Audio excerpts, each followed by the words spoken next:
It was a quiet evening at the large shopping mall. The mall had just closed, and the only sounds were the hum of the air conditioning and the occasional distant honk of a car in the parking lot.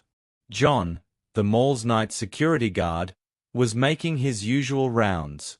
John was a tall, sturdy man with a gentle face, always wearing his security uniform with pride. His job was to ensure the mall was safe, and he took this responsibility very seriously. John walked through the darkened corridors, his flashlight casting long shadows on the walls. He had been a security guard for many years and had never encountered any trouble. But tonight, something felt different. As he approached the jewelry store, he noticed that the door was slightly ajar. His heart began to race. "Stay calm, John," he whispered to himself. "It's probably nothing." Taking a deep breath, he pushed the door open and stepped inside.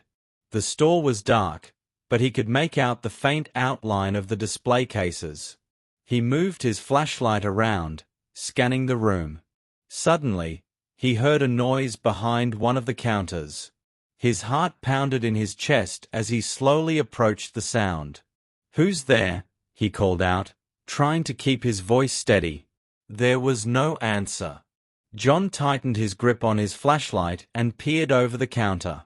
To his shock, he saw two men crouching on the floor, stuffing jewelry into a bag. They looked up at him, their faces masked, and froze. For a moment, there was silence. John knew he had to act quickly. If these men got away with the jewelry, it would be a significant loss for the store, and he would be held responsible. But he was also afraid. What if they were armed? What if they attacked him? Summoning all his courage, John took a step back and pressed the button on his radio. "Code red, code red. I need backup at the jewelry store," he said, his voice shaking. The thieves realized they had been caught and sprang into action.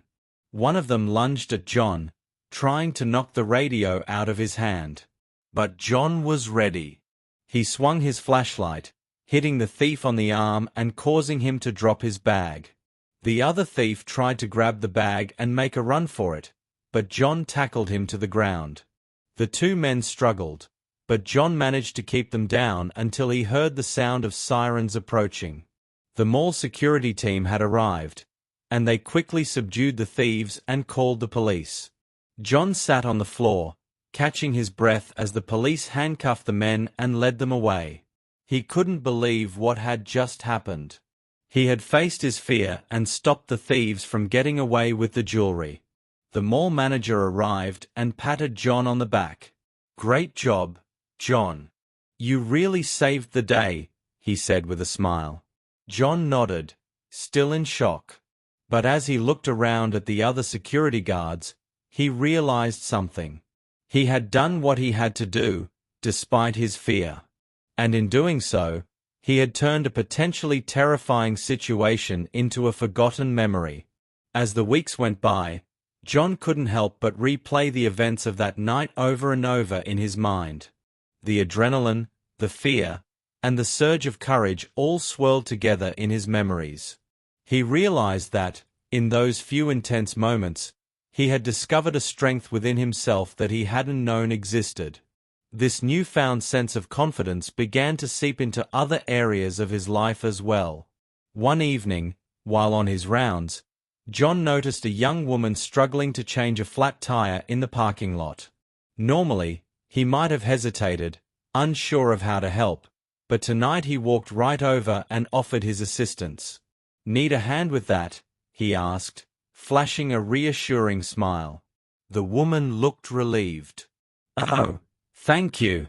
I've never changed a tire before, and I was starting to get a bit frustrated."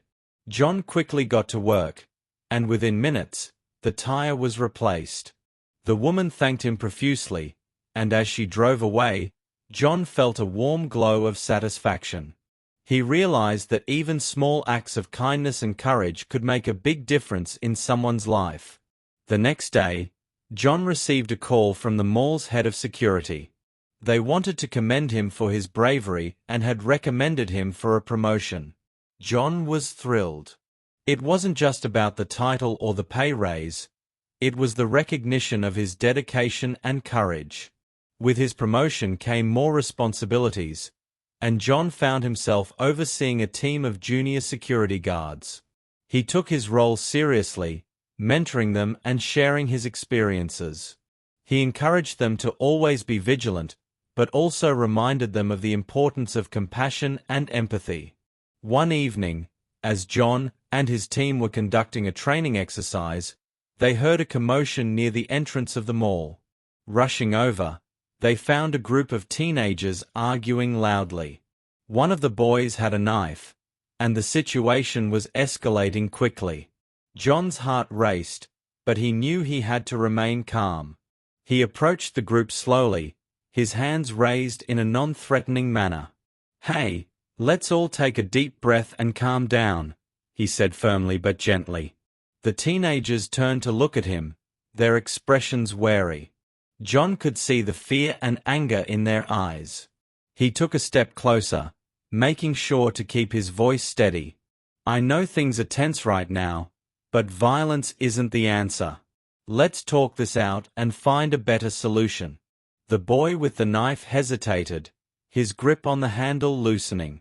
John continued to speak calmly, assuring the teens that they didn't need to resort to violence. Slowly, the boy lowered the knife and handed it over to John. The tension in the air began to dissipate, and John led the teenagers away from the entrance to have a conversation. They learned that the boys had been dealing with personal struggles, and felt like they had no other way to express their frustrations. John listened to their stories, offering words of encouragement and advice. He connected them with resources and support systems that could help them navigate their challenges. By the end of the conversation, the teenagers were visibly calmer and more hopeful about their future. Word of John's handling of the situation spread quickly, and he became even more respected within the mall community. He was seen as not just a security guard, but a mentor and protector who genuinely cared about the well-being of those around him. As the months went by, John continued to grow in his role. He implemented new safety protocols, organized community outreach programs, and fostered a sense of camaraderie among his team. The mall felt safer and more welcoming, and John's efforts were recognized by both his colleagues and the shoppers. One evening, as John was finishing his rounds, he received a call from the mall manager. "John, there's a young woman at the security office who wants to speak with you. She says you helped her a while back." Curious, John made his way to the office. When he arrived, he saw the young woman he had helped with the flat tire. She smiled warmly and handed him a small box. "I wanted to thank you for your kindness that night," she said. "You made a big difference in my life, and I wanted to show my appreciation." John opened the box to find a beautifully crafted bracelet with a small charm in the shape of a shield. He was deeply touched by the gesture. "Thank you," he said, his voice filled with gratitude. "This means a lot to me." As the young woman left, John looked down at the bracelet and felt a renewed sense of purpose. He realized that every act of courage, no matter how small, had the power to change lives. From that day on, John wore the bracelet as a reminder of the impact he could have. He continued to serve with dedication, always striving to make the mall a safer and more compassionate place. Years later, as John retired from his position, he reflected on his journey. He had faced his fears, stood up to danger, and made a difference in countless lives. And it all started with a small act of courage that turned fear into a forgotten memory.